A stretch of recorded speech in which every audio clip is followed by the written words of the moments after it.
In the next session, we'll have Salah as our moderator, and Salah will be taking us through,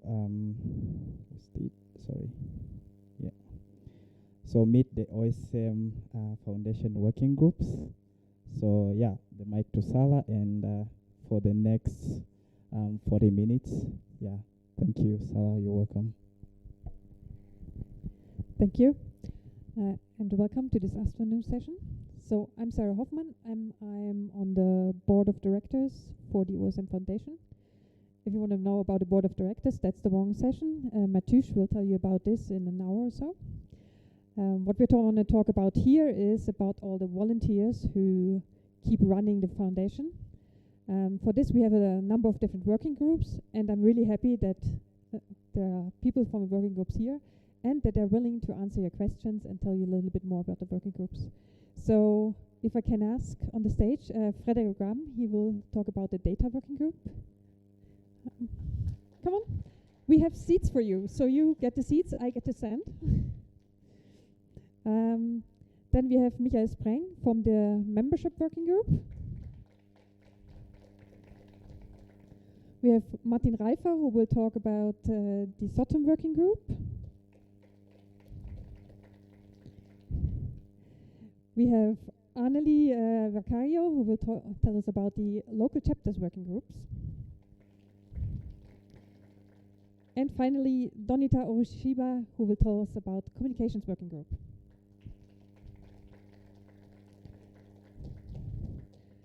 And one working group, which is the operations working group, we have Grant Slater, who is not here today, but who recorded a short video for us, and that's what we're going to start with.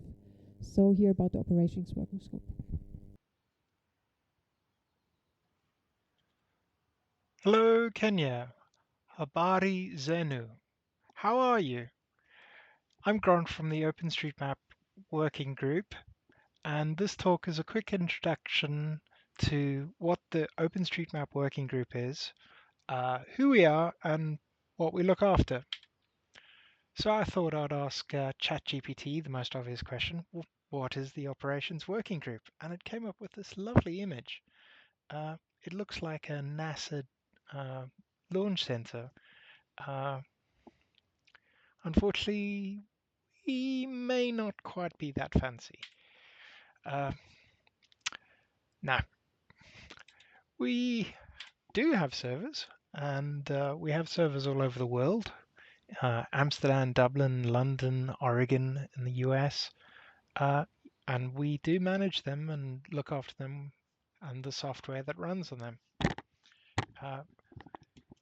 In this picture are the servers that run the main website and the web servers that look after it. We have a lot of hardware that runs the project, and we have this lovely automated website that generates a big list of all the things we have and what runs on them. But who are we really? Well, we're a small team of people that look after the servers. This was a picture of us celebrating a big server move back in 2014 that we had completed with the necessary beverages, of course. And we do look after the servers, but we also look after a lot of the scaling of the project and how the project is performing and how things are responding to people. And we look after all of this using a variety of tools. We look after the servers, which run Linux and primarily Debian. And we use a configuration tool called Chef, which is a configuration management tool which we use to automate the setup and configuration of the software across all the servers that we manage. That allows us as a small team to manage a whole lot and make sure that it's installed reliably and it's tested and it works. So Chef is a major key tool that we use. We also use cloud services, so we don't just use physical hardware. We have Amazon Web Services, but we automate that too using a tool called OpenTofu. Used to be called, it's a fork of a tool called Terraform. So in summary, we do quite a few things. We look after servers and the hardware infrastructure behind the project. We manage the software that gets installed and the setup of that software. Then we also manage the backups, redundancy, availability of those services, uh, and making sure that everything is running and available for us to use. We also have to do some planning and scaling of the services to make sure, as the project is rapidly growing and has been rapidly growing over many years, that we keep pace with the project and we plan the infrastructure 6 months or more ahead. Hand in hand with that, we have to look after the budgets. The OpenStreetMap Foundation wants to know how much we're going to be spending, and we budget and plan a year in advance. And then also we look after the service usage policies for some of the services that we run. So some of the services unfortunately do get abused or very heavily used, and we have to put certain policies in place just to make sure that it's a fair game for all of us and these services get well used. So, do you want to know more about the Operations Working Group? We have a website, operations.osmfoundation.org, where we list a whole lot of details, or you can get more interactive updates from us on the OSM_tech account. And if you really want to get involved, we have online video calls every 2 weeks where we discuss the finer details of the planning and what things we are going to get involved with. All the details are at the operations website listed above. Thank you all. I hope you enjoyed the talk.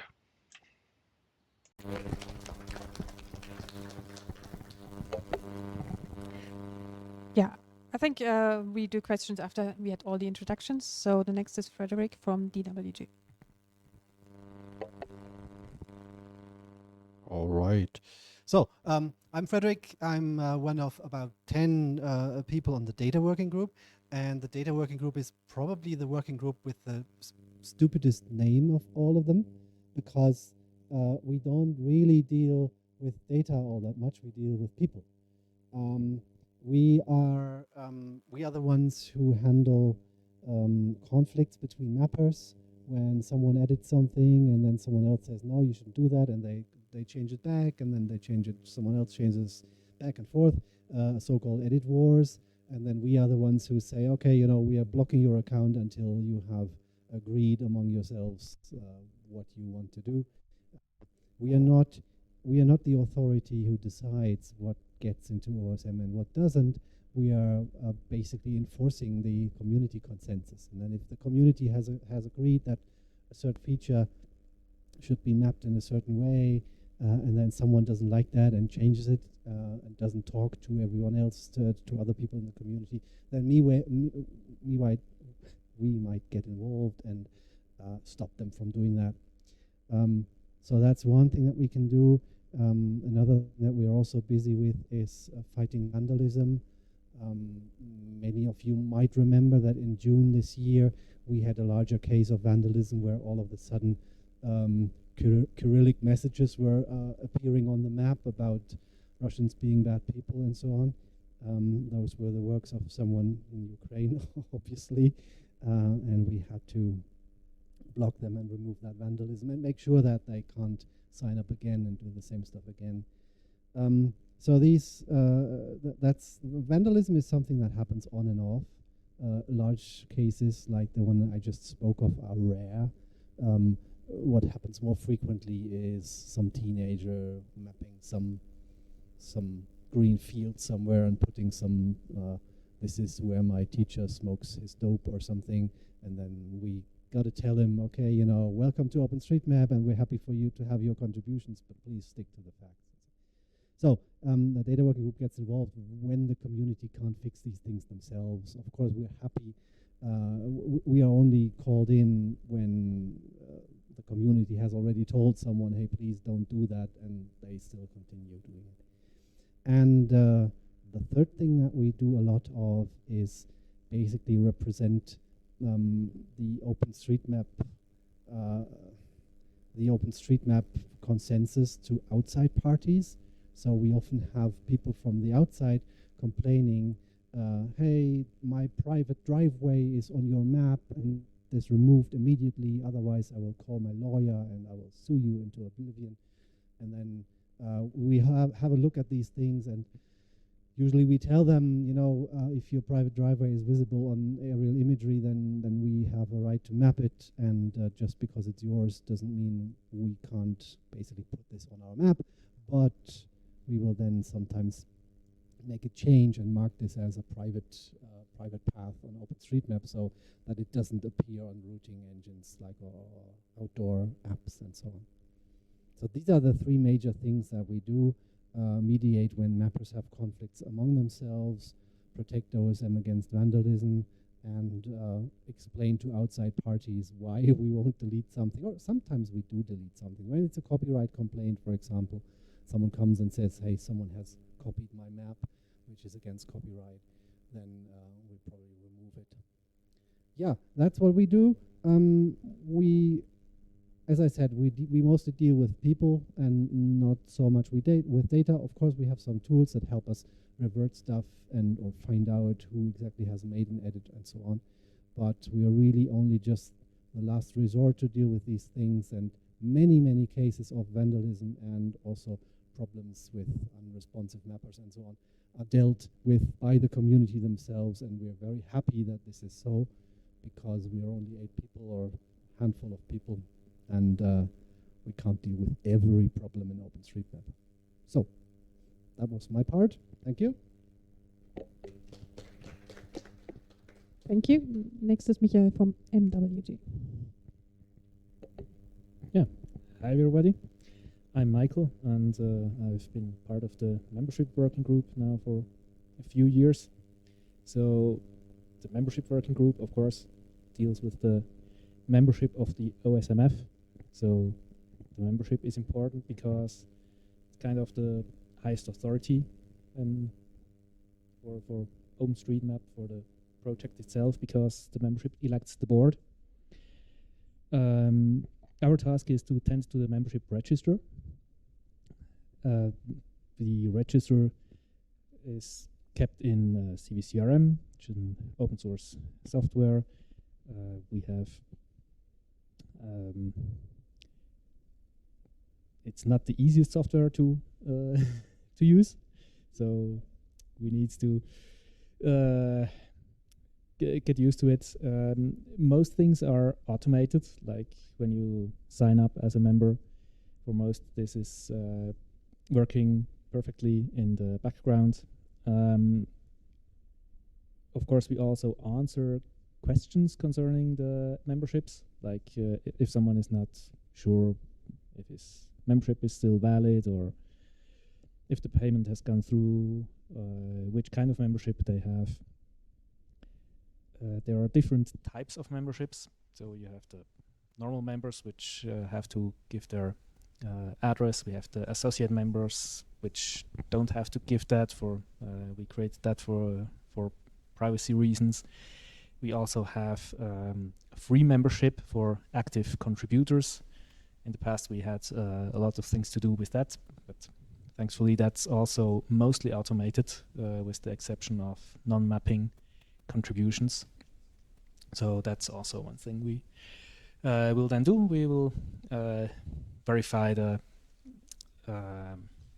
OpenStreetMap accounts of those applications and forward to the board. So the board is the ultimate authority if those people qualify for an active contributor membership.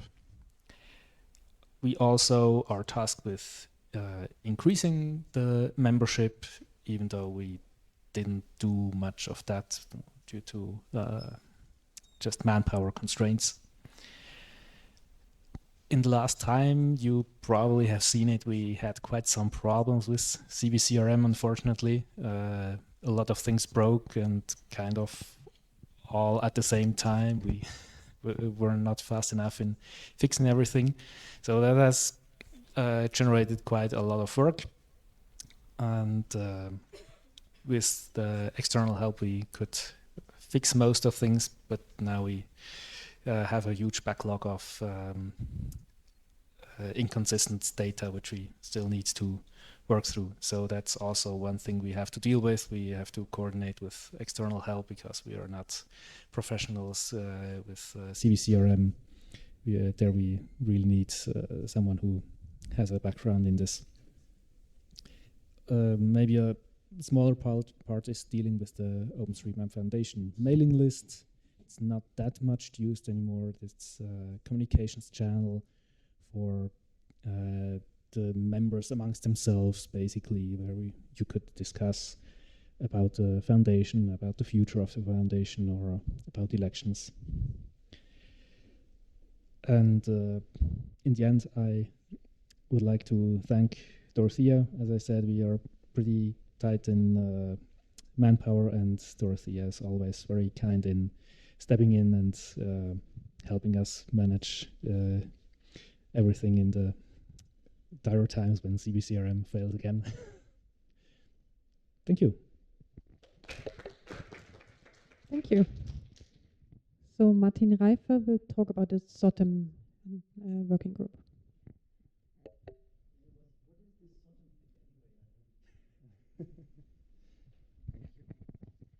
So I'm representing the State of the Map Working Group, or how it's sometimes called the State of the Map Organizing Committee.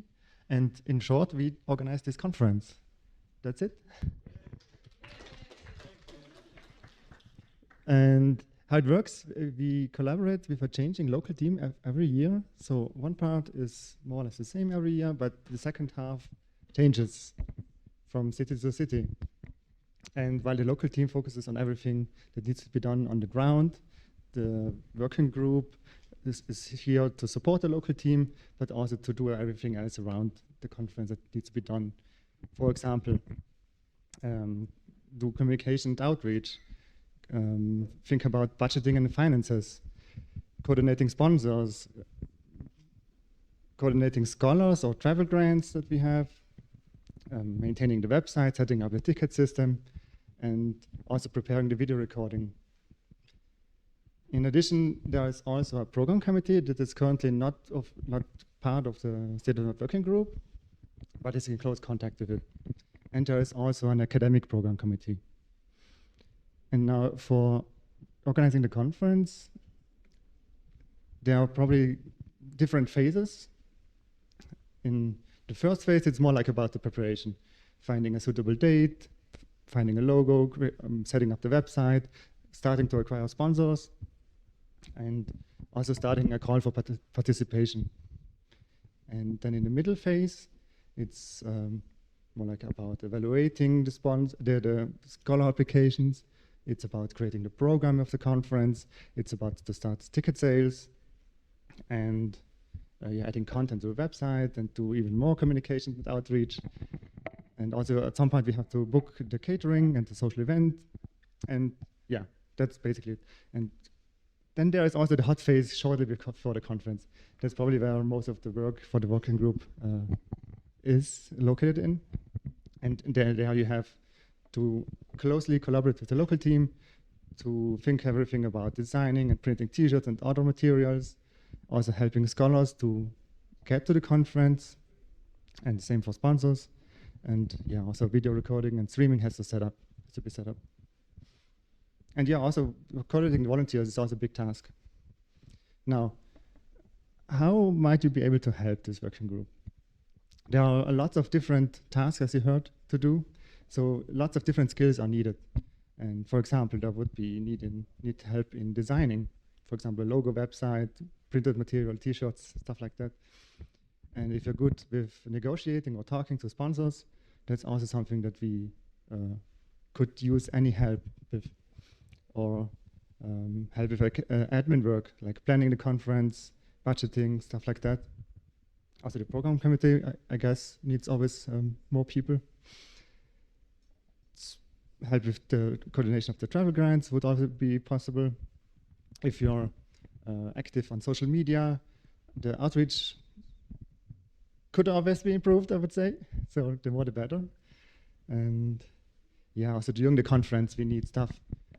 People who manage the volunteers, people to do the video streaming, people to help with session moderation, stuff like that. And so last but not least, you can also gather a local group and propose the host to save the map in your city.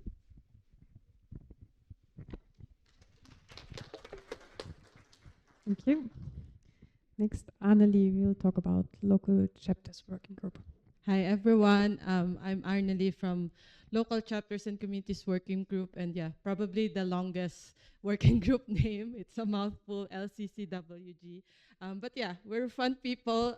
We do have, as you know, as the title suggests already, it's local communities, local chapters, and also communities. So currently, we have 3 focus items in the LCCWG. So first, we build local community cohesion. So we explore ways and develop ideas to support the foundation, to support the growth of local chapters as well as different communities. Second one, we facilitate global exchange of ideas. So historically, we do have local chapters, BOF sessions. We do it every state of the maps since I think 2019, or we have one in 2022. But because of the pandemic and everything, we started doing the local chapters congress. So yeah, it's an online version of the local chapters BOF session that we do during State of the Map to facilitate ideas and also provide a venue for communities to talk about their challenges, opportunities, and how we can develop the local chapters affiliation. And the third one is, of course, improving the local chapters affiliation scheme. So we do review applications from local chapters. We're also discussing like how we can improve the affiliation scheme in OpenStreetMap. So currently we do have 17 or 18 local chapters around the world. We have ongoing like about 4 applications, one from Asia, one from Latin America, and 2 from Africa at the moment. And we're people from different communities. I think currently right now we're about 10 people from 10 different communities. Some people from the LCCW are here. Anissa is representing Italy, Joffrey, Uganda, Muluba in DRC. So those are just one of my 3 of my co-LCCWG members present. So if you do have any questions about LCCWG, you'd like to join, you'd like to learn more about what we do, feel free to reach out to us, just talk to us, grab us here in the conference. And then, if you want to join, currently, if you're interested to join, you can email us via local@osmfoundation.org. So it not only local chapters, the recognized local chapters can join, but even any OSM communities can join. And there's no limit currently, but to avoid like over dominance of just one country, like three people from one country joining the working group, we kind of limit it to 2 representatives. So we encourage you to talk with your community, discuss like, hey, we should join the local chapters and communities working group. Who do we want to represent us? So but we're we welcome you to join us. So that's all. Thank you. Thank you. And the best for last, Donita for the Communications Working Group. Hello, Donita from the Communications Working Group. And majorly we create a working communication strategy for the foundation to make sure we choose what content to put out on the different media channels. That includes the blog, the website, and social media channels like Mastodon, Twitter, Facebook, LinkedIn, and the rest of the chat groups. So we discuss what kind of content to put out, when to put it out, how to communicate. We also keep communications active with the OSM communities and the rest of the world, sharing information about OpenStreetMap, how to use it, and also all the details like membership, volunteering, and how to support the map. We also promote events from different OSM chapters and also one like the donation campaign that we are promoting on our channels, and we appreciate everyone who supported on that. Yeah, so we promote also events from like this one, also like the one that recently happened, all other certain events and other events that are connected to OpenStreetMap. Yeah, and I think that is it. And we appreciate you so much for always engaging, because if we do not have engagement, then word is not reaching out there. Thank you for always engaging and sharing and supporting OpenStreetMap. Yeah, that is it. Thank you.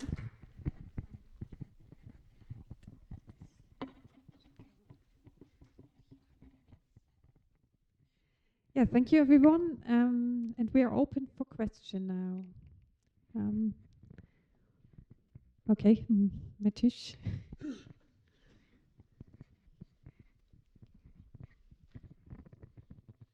I have actually one question, kind of fishing for more info, because, for example, for State of the Map working group, there was mentioned that new members are welcome. For some other working groups, it was not mentioned. So the question is whether you are looking for members on your own, or do you would you welcome people applying to become a member and also help with working with these topics? I guess it's a question for everyone. So should we do a round? Okay, so the data working group actually tends to ask people. So when we see that there's someone doing good work in the community, so we sometimes think, oh, well, we could ask that person. They're not yet gobbled up by any other working group, so maybe we could ask them to help us. We sometimes have people applying. You can send an email to data@osmfoundation.org and say, I would like to join the data working group. What we are looking at in someone who wants to join is you should have some experience, obviously, with OpenStreetMap, so that we can trust you to like revert a change set or something. And we would typically, if someone asks us whether they could join, we would typically look at their past discussions with others in OpenStreetMap and see if they have a track record of mediating in conflict, of writing change set comments and writing to others, hey, you should do this differently, and so on and so on. We sometimes have people with relatively little OpenStreetMap experience asking us to join. And this is often due to maybe some sort of misunderstanding. Someone who sees who's looking at the working groups and thinks that, oh, this is something that I could grow, where I could grow in OpenStreetMap. But really, we're looking for people who have already grown and who have already got a track record in OSM and have done good community work, and then we're happy to sign them up. The thing is, in the data working group, everyone really works very much on their own. We don't have the capacity to make team decisions on everything. We get about between, I would say, 10 and 20 new cases that need to be dealt with every day. And if we were to sort of hold a vote on our actions for each of these cases, and everyone would have to read all the cases and then vote whether we should do X or Y, that wouldn't work. So the way we work is someone who has some time and who sees the ticket just grabs it and acts on it and handles it. And so we have to trust every individual data working group member to have the right experience and to have the right, you need to have a certain amount of people skills, right? There are some people in OSM who go, oh, here I am, I know everything. That's probably not the right attitude for a data working group. I think that's all. If there's any other questions, just continue asking. So from the membership working group, we always like to have new members. Currently, we have 2 new members, which we are trying to getting up to speed, and due to the CVCRM problems, we are a bit at the limit, but still, just apply and we'll get back to you as soon as we can onboard more members. And we really need more. It's we are too few. We should really spread it on more shoulders. So, as I said, for the State of the Map working group, it's a rather low barrier of entry. So basically, everyone can be part of it. And yeah, just contact us on the email. What we are looking for is people who are able to commit a little bit of time over the whole year, and maybe shortly before the conference a little bit more. So maybe just to add to that is we have regular meetings that are like typically every second week, but depending on the phase, sometimes like only every month, and shortly before the conference, perhaps more often even. So that's basically the commitment we would expect from anyone participating, and then it's like on and off, some stuff to do, sometimes more, sometimes less.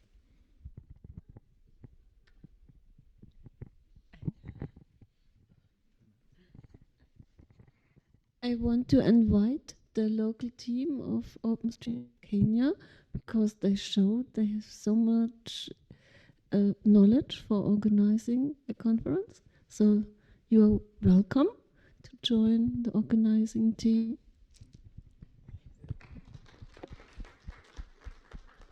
Yeah, for local chapters and communities working group, yes, we welcome anyone who would like to join. And actually, not I mean, we have communities, not just the country communities. Like for example, me, I first joined the LCCWG as a representative from HOT. Currently, right now, we also have Michael Montani, kind of representing the UN. So yeah, we also welcome those kind of thematic communities or thematic people from those communities. So yeah, just reach out to us via email if you'd like to join. We do have also a Telegram with we call them LCCWG and Friends. So yeah, and just to mention, we meet only once a month. So yeah, it will not take lot of synchronized work for you, so or time for you. So yeah, hopefully you'll be interested to join. Hello. So the communications working group is also always accepting volunteers. We actually have two that joined us last week, and I've seen some of them around at this event. And you basically have to have a passion for communications because you're representing a community. You have to know how to talk when you're communicating on the social media channels. If you're interested in joining to support social media or the blog, you should have a passion maybe for writing. You're good at writing. Also, we welcome people who are willing to contribute in creating like posters, graphics like that one. Yeah, so you're always welcome. You can just send an email. Thank you.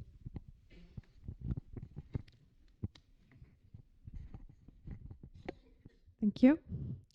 So we have one question from Venulus, and they're asking, how do you deal with the challenges that there's a more and more diversifying crowd?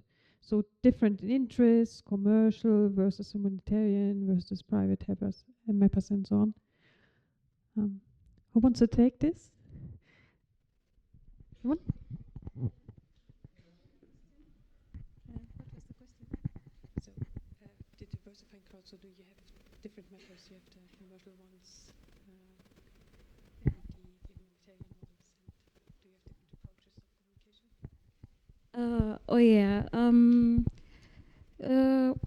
For communication, the different chapters, as long as we are all connected to OpenStreetMap, we see us as one community, so we communicate to all of us in the same way, since we are all under the same community, the OpenStreetMap community.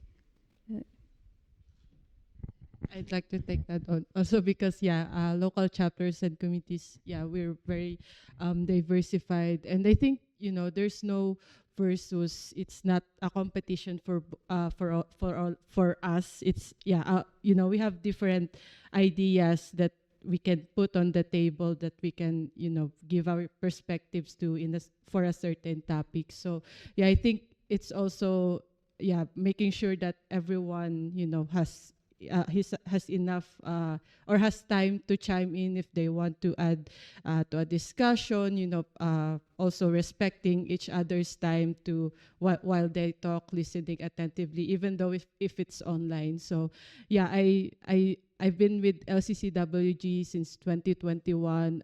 We work on the moderation subcommittee. That was my kind of first work with LCCWG. So I enjoyed it because it's a very inclusive space for me to join. So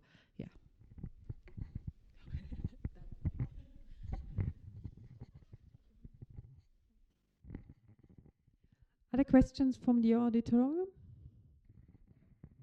Yeah, simple question to you. Are there other working groups? So I forgot the legal working group, which is basically dealing with any legal inquiries or official documents we have to do. Did I forget another one? The engineering working group, that's true. So we also have the engineering working group, which tries to look into funding software development. So for the website and also other software around. Sorry about that. Further questions?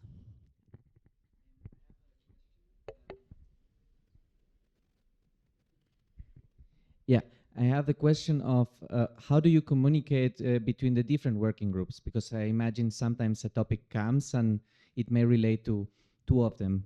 And how do you do this internal communication between working groups?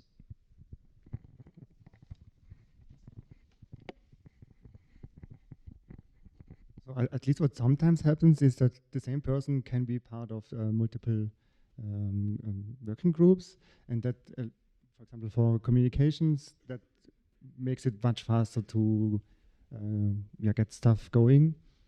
And otherwise, I would say we communicate like everyone else through the official channels. There's also the board, which is kind of the supervisor for the working groups, because we are not, or some of us are not part of the OSM Foundation. So the OSM Foundation, the board is kind of the boss. And so if something occurs, it just gets escalated to the board. For the data working group, the only other working group that we interface with is the operations group, or more precisely the OSM sysadmins, who are basically a subgroup of the operations, because the data working group doesn't have access to everything. Like if someone signs up to OSM, their IP number gets recorded and we don't have access to that, and sometimes we have to discuss with the sysadmins, and that all happens on IRC.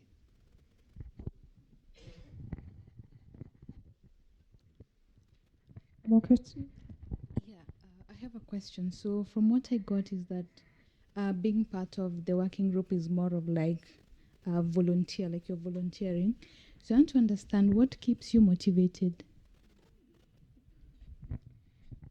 Who wants to take this one?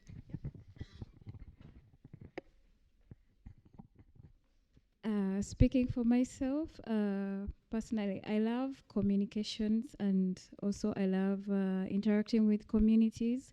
That's why I decided to volunteer with a communications working group, and also supporting in the graphics world. Yeah, that's it.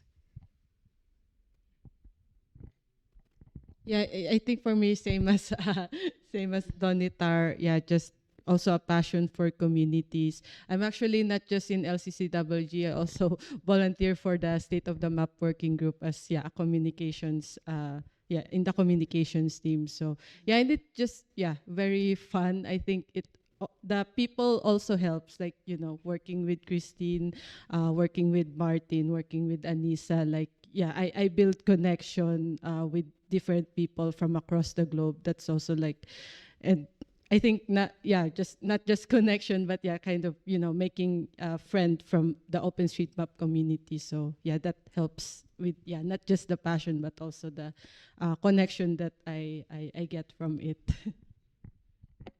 Yeah, I guess the answer is probably the same as the question is of why are we contributing to OpenStreetMap, right? So I guess it's the passion of building a community and probably also to wanting to contribute a little bit more than just the map data. And for me specifically was it that I first was part of a local group that hosted the State of the Map in Heidelberg in 2019. And yeah, that was basically the stepping stone to get into this working group for me. Okay, so a little bit different answer from me, I guess. Tending the membership registry is not that fun, but it's also part of the foundation. So my motivation is keeping the project going and keeping this afloat. Yeah, our situation in the data working group is that we often react to stuff that comes in from the community. Someone says, hey, can you help us? There's this problem. And then when we manage to solve a problem, people usually are happy and they say thank you. And that's, of course, a big motivator if you can solve a problem for people and then they say thank you and you say, okay, that's one thing that has maybe improved the situation for a couple of members a bit. Yeah, thank you for that wonderful presentations. I'm here asking myself a question. Obviously, each and every person in this room is getting a bit intrigued and interested to join any of the working groups. But obviously, I know not everyone can join these working groups. So what is your measure for quality assurance for each of the working groups that you have mentioned? Thank you.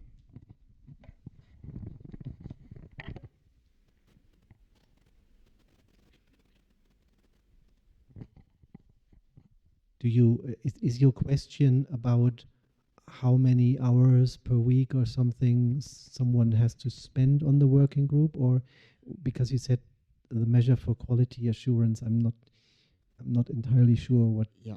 Okay. Let me rephrase it a little bit. Yeah. So obviously, when you're doing something, you have to do it well. So I imagine that perhaps not everyone is going to be taken on onto this working group. So how do you measure that someone is good enough or has the necessary capabilities to take on the challenges and the tasks for each of the working groups? Speaking for the membership working group, you don't need any qualifications. We are desperate enough to take anyone, basically. That there is the legal safeguard, so you have to sign a non-disclosure agreement because, of course, you will work with private data of the members, and up till now that's kind of been the barrier. So you don't get anything, and you have to sign this. Yeah, it works up till now. We hoped it keeps working because we would like to get anyone who wants to join.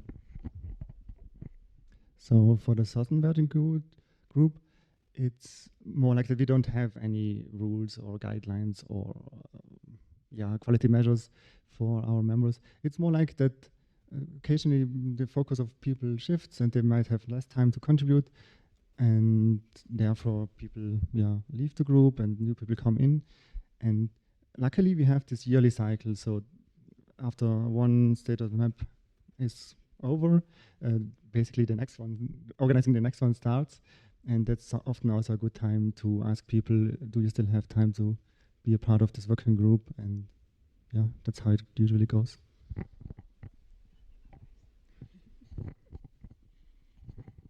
For the communications, you have to have one of the skills for communications because we are always, it could be social media or writing, just like I mentioned earlier, and you have to be active in the community. Yeah. Yeah, for us, just show up on a meeting. Actually, we we show. As I said, you can email local@osmfoundation.org and then show up to the next meeting. You can introduce yourself. Why you are motivated to join, why you want to join, what you want to discuss, or anything like that. And yeah, we do have like a kind of a voting system that always like approved during the meeting when there's a new person coming. So all of it is documented in the meetings, in the minutes. So yeah, and I think even though like we're like 10 people in the OSM wiki, like each meeting it's only about 3 to 5 people who join. So that's why like just show up. Although I'm not sure like what's the measure if someone becomes inactive. I think some people just say, hey, I want to be, I mean I can't commit anymore. But we don't really have that measure yet of, oh, this person didn't join for 2 months and stuff. So yeah, thanks.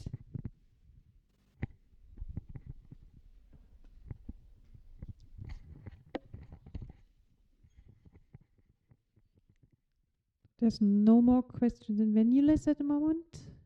Still questions from the audience?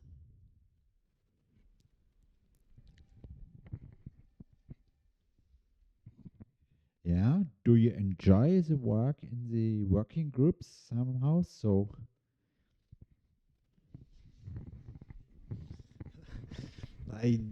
Yes, I think I can say for all my colleagues that they find some kind of enjoyment in their work.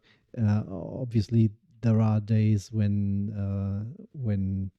shit hits the fan, and then maybe you would like to do other things than find out what you need to do to fix something on OSM.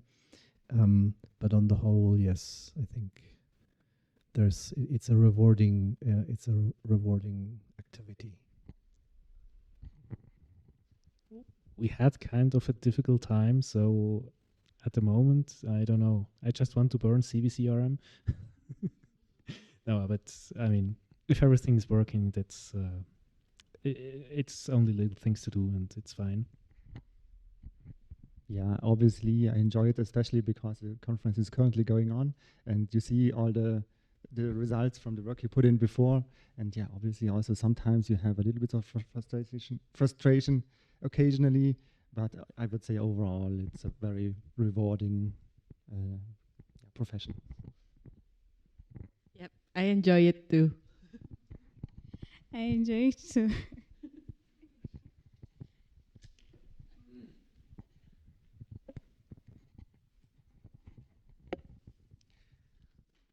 All right. If there's no other questions, I would all of you invite to think about joining a working group. So you have to put a little bit of time in it, but not too much, and it really helps OSM stay afloat. Thank you for coming.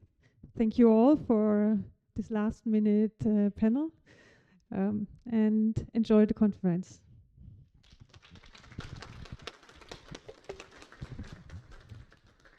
Yeah, thank you so much.